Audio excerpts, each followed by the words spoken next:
All right, guys, so we're going to do a little quick recap here of week 3 across mid-major college basketball. We're going to talk about some important games that occurred, important results for some of the teams that are in our top 25 mid-major rankings, and just for the resume building for the NCAA tournament as well. And then also just a couple teams that are really playing very well so far throughout the season. And then also a last little bit fun story about a team that is currently blowing past all expectations that was had preseason. So let's go ahead and dive into this one. So on Sunday, St. Mary's beat Nebraska 77-74. This was a huge win for the Gales. They are now 4-0 on the season. They should be 6-0 after this week. They play a non-D1 game, and then they play Cal Poly next weekend. So the Gales should be 4-0 after this coming week. They shot 11 of 23 in this game. They racked up 12 steals. The highlight for me, though, is Mikey Lewis. He had 23 points, 4 rebounds, 3 assists, and 4 steals. Let's be honest, we don't always know what we're going to get out of freshmen, but Mikey Lewis was a top 100 prospect. He was also a 4-star recruit, so you know he's going to be solid. But what he's doing so far is mind-blowing. He's averaging double-digit points already through his first 4 games. He's single-handedly taken over this game for the Gales today. Obviously, St. Mary's is a good team. They're very well-rounded. Saxon's great. They have NBA prospect. Like, the Gales are a very deep and well-rounded team. They're going to give Gonzaga a run for their money in the WCC. Are they going to beat Gonzaga? Who knows? But those games are going to be very fun to watch, and the St. Mary's team at this rate is going to be ranked in top 25 AP at some point in time this season, as long as they keep this up, of course. But this is probably one of the most deep St. Mary's teams that we've had in quite a while, so I'm super pumped to watch them as they continue this season. This was a huge win for them. I think the problem here is in terms of resume building, we don't know what Nebraska is really going to be like once they get into like conference play and kind of depending on what they do for the rest of the season. It could end up being a quad 2. I doubt quad 3, but it could, just depending on how Nebraska really plays. I don't think Nebraska is like highly favored at all this season. It's a great win for St. Mary's. It was great to see what they can do. Obviously, they are offensively very well rounded. They can rack up the steals on defense. They got big men down low that can take care of the boards. Like, this is a very deep team. I'm super pumped to watch St. Mary's moving forward, and I think you should as well. Another great game from Sunday was Boise State against Clemson. They won 84-71. Tyson Degenhart did his usual. He had 20 points, 11 rebounds, 2 assists, and a steal. Andrew Meadow followed up with 18 points, 9 rebounds in this performance as well. Most notably, Boise State shot 45.5% from the floor. They shot just 7 of 24 from 3, which isn't terrible, but not great. They, most notably, though, shot 27 of 30 from the free throw line. Shooting above 60% in college basketball from the free throw line is a miracle in itself, it seems like these days. So, let alone shooting 90% while attempting 30 is impressive. They lived by the line in this game. It was really an impressive effort overall here. Free throws win people games. I don't care what anybody says. They out-rebounded Clemson as well, 42-34. I think the most notable thing to take away from this, though, is the fact that they held Clemson to just 36.8% shooting. They held into just 24% from three-point. Boise State coming into the season was preseason ranked number 1 in the Mountain West. Mountain West is doing its usual thing, probably going to be 4 or 5 bids. I don't care if it's week 3. Realistically, they have enough teams in this conference that are that good, and they're going to continue to do this throughout the season. But Boise State in this performance showed why they were picked number 1 in the preseason poll for the conference. Clemson was 3-0 coming into this game. It was a very impressive game overall. The Broncos have stout defense, so if that defense can keep it up, they're going to be a dangerous team for any team coming up throughout this country on their schedule coming up. So they're going to look to go to 4-1 this week against Hampton. It's their only game this week, so they should go 4-1 with a win over Hampton. So just continue to keep an eye on the Broncos moving forward. This is a super deep, well-rounded team. Tyson Degenhart is just a stud, and he's going to continue to lead them offensively. So then the question is, can the defense keep up? If so, Broncos are going to be an absolute dominant team in a really hard get whenever it comes March. One of the most notable performances this week as well was North Texas versus Minnesota. North Texas won 54-51. A lot of people across social media was talking about this because the absolute defensive effort of North Texas in this game was absolutely insane. They held Minnesota to 14 points in the first half. At one point in time, Minnesota was shooting just 6% from the floor.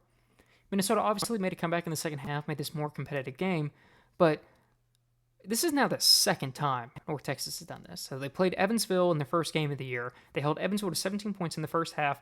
Let Evansville, I'm going to say, get back into it. It ended up being a double-digit win for North Texas, so it really wasn't getting back into it. But Evansville played better in the second half and outscored North Texas in the second half. So Minnesota did the same thing here. They outscored North Texas in the second half in order to get back into this game. So I think a big key here moving forward is North Texas needs to be able to apply that same defensive pressure. Obviously, you're not going to hold people to less than 30 points a game. Seton Hall did it this week, but that's a different beast. They're playing Wagner. Regardless, though, this defense is insane. They ranked 20th in the country in defensive shooting percentage. They had a 7-to-1 steal ratio in this game. Offensively, though, they only shot 5 of 17 from 3, and they shot just 37.7% from the field. So going forward, they need to figure out the offense piece here. If they can do that, their defense is arguably one of the best in mid-major college basketball right now. So if they can keep applying that defensive pressure and then get the offense ticking up there a bit, I mean, you're talking legitimately one of the best mid-majors in the country if you can combine those two. A lot of ifs there. They rank 68th in KenPom now.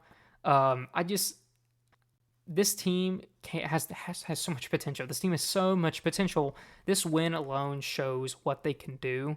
I'm super pumped for him. In this game in particular, Rondell Walker led the way. He had 14 points, 4 rebounds, 1 assist, 3 steals. They have so many guys that can kind of step up when they need to. It's a really deep team overall. They're going to be a problem in the American. I think, again, it just comes back to the question, can they apply that defense pressure throughout the entire game? Second of all is, will teams understand what to expect when they play North Texas now? This is now the second time that a team in the first half has been held to less than 20 points. So going forward, are people going to understand how to play North Texas better? So then all of a sudden, that defensive rating that's insane right now is going to decrease a little bit. Regardless, they're a good defensive team. I don't think that any team's going to drop 50 on them in a half. I'd be shocked. But regardless, so if another team can start figuring out, you might see them drop down a little bit. But regardless, this is a great mid-major to continue to watch coming out through. Somewhat disappointing loss this week was Grand Canyon. They lost to Arizona State 87-76. Tyrant Grant Foster made his comeback finally. He made a season debut and he led the way instantaneously. He had 19 points, 7 rebounds, 3 assists, 4 steals, and a block. Grand Canyon did not play bad in this game. They just couldn't keep up with Arizona State. Grand Canyon shot 44.1% from the floor. They shot 41.2% from three-point. They just couldn't stop Arizona State. The Sun Devils shot 53.7% from the floor. The biggest outlier for me taken away from this game was the bench. ASU had outscored the Lopes 30-12. Grand Canyon scored about 80% of their points from just 4 players. So I think going forward, you need to be able to distribute those points a little bit more. Because whenever Grant Foster just made his first game of the season appearance here, and he already led the team in pretty much all statistics here. So you need to be able to make sure that your guys can get a breather. And this is a very deep team, and this is not a bad loss. Arizona State's a power conference school. They had one of the best recruiting classes in all of college basketball coming in the season. So this is not a bad loss. It just would have been an excellent resume builder for Grand Canyon had they been able to pull this win off. Overall, fantastic game if you caught that one. If you didn't catch it, highly recommend going and catching some of the highlights. I mean, this was a fun college basketball game to watch. Kind of give you March vibes in November, not going to lie. But again, just continue to watch Grand Canyon moving forward. The Lopes are a very well-rounded team. Grant Foster's back now, so it's going to just bring instantaneous value for what they can do this season. So continue to watch them going forward. I think one of the most underrated games of the week actually came from Murray State. Murray State beat Middle Tennessee 88-67. Middle Tennessee State coming into this game had one of the top 10 three-point defense ratings in the entire country. Murray said, nope. So Murray shot 52.6% from 3. They shot 10 out of 19, so they took that and threw it out the window. Texas Tech transfer Kyron Lindsey had 27 points, 8 rebounds, 4 assists, and 5 blocks off the bench for the Racers. Outstanding performance here. They held Middle Tennessee to just 4 23 attempts from beyond the arc. Stout defense as well. Murray's going to be a problem in the Missouri Valley. I've said it all offseason. The Missouri Valley is completely wide open. There is no team that is just light years ahead of everybody. Bradley was picked preseason 1 as they should be. Bradley's 3-1. They didn't look right against Washington State, but Bradley still has the potential to be very good. But Murray State is a team that could surprise people. It's great to see a Murray State team be playing well again. Their only loss of the season came against Pitt, in which it was a very close game up until probably the last 5 minutes or so, and Pitt kind of stepped on the gas. But regardless, Murray has the pieces to be a very, very, very good team this year. I think they're top 3 Valley at least. they have the potential to win. So make sure to keep your eyes on the Racers going forward. Super, super happy that we can have a really good Racers team, because when the Racers are good, college basketball is even more fun. Looking at a couple teams that are just continuing to do well, VCU is just stepping on the gas, just absolutely rolling over people. They're outscoring their opponents on average by 22 points in their first 4 games. They have 4 guys averaging double-digit points. They play Seton Hall this week, and I mentioned it earlier, Seton Hall's just not good. So VCU should move to 5-0. If you blow that game, that's going to be detrimental to the resume. But I think what's most outstanding here is, I know we talked about their offense and they were just like rolling over people, is their defense. They ranked 21st right behind North Texas in defensive field goal percentage. They also ranked 12th in scoring defense. After starting off 4-0, they're up to 34 in the Ken Palm. This VCU team is showing why they were picked first in the A-10. They are just stomping people right now. I know they haven't really played anyone of substance in their schedule so far. They played Boston College, but Boston College was picked last, I'm pretty sure, in their conference. So, like, not really stout opponents so far. And like I said, they're playing Seton Hall again. So, maybe take it with a grain of salt, but this is still a very good team. They're showing why they were picked first in the A-10 this year. The A-10 should have, I would argue, at this point in time, 3 bids. So this VCU team, make sure to keep an eye on them. I called Jack Clark out at the beginning of the season as a glue guy. He's really sticking to that. He's averaging 12.8 points, 7.3 rebounds, 1.8 assists. They have a very well-rounded team. Make sure to continue to watch VCU going forward. They are just stomping people. I think one of the surprises, unless you have been following me all offseason, probably really anybody else is not going to have known this going into the season, but the SIUE Cougars are now 4-2. They beat Indiana State 77-72 this week. They beat Western Michigan 79-60, and they also beat Canisius this week. Rayshawn Taylor is just going off. Against Indiana State, he had 22.6 assists, 4 rebounds. Against Western Michigan, he had 30 points, 7 assists, 4 rebounds, and 2 steals.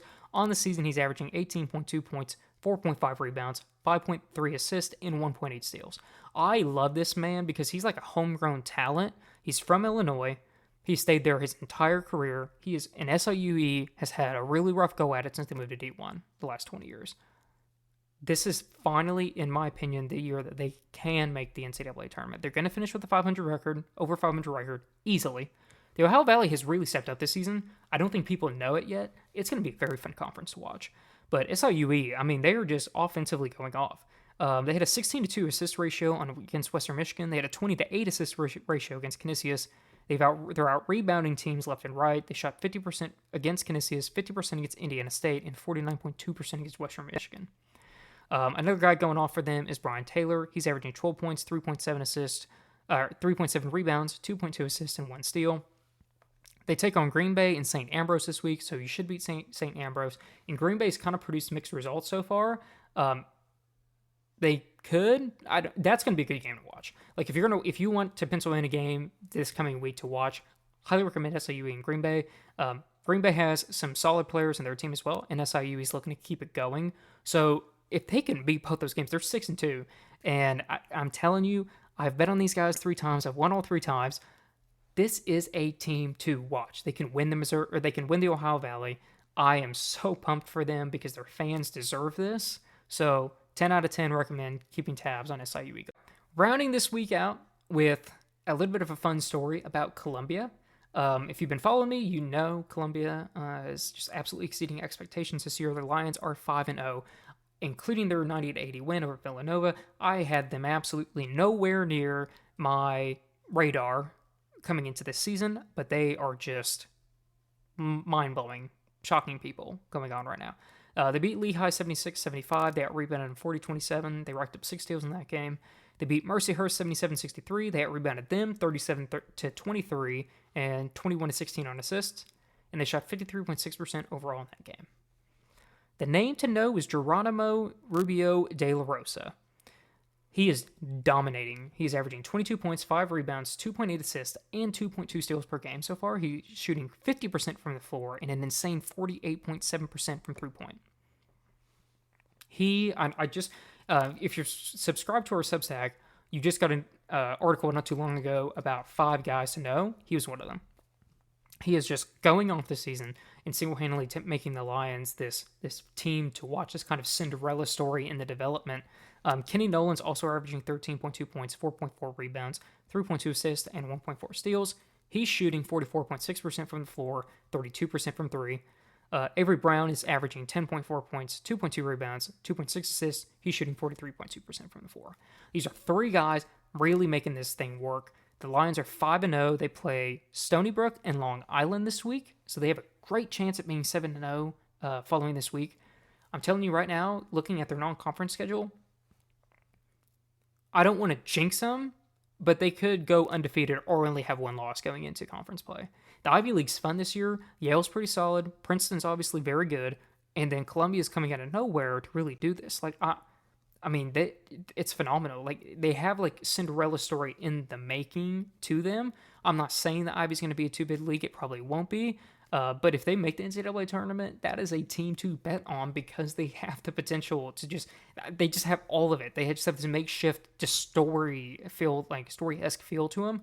So keep an eye on the Lions going forward. I mean, this could totally crumble and fall apart. But as of right now, they're 5-0.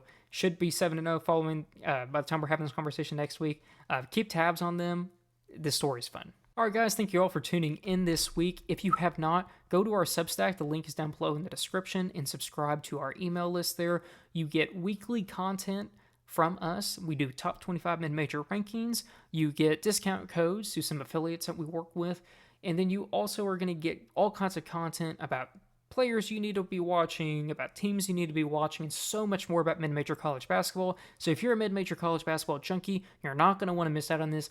Go to bracketbusterhoops.com and subscribe to our Substack today. You're not going to regret it.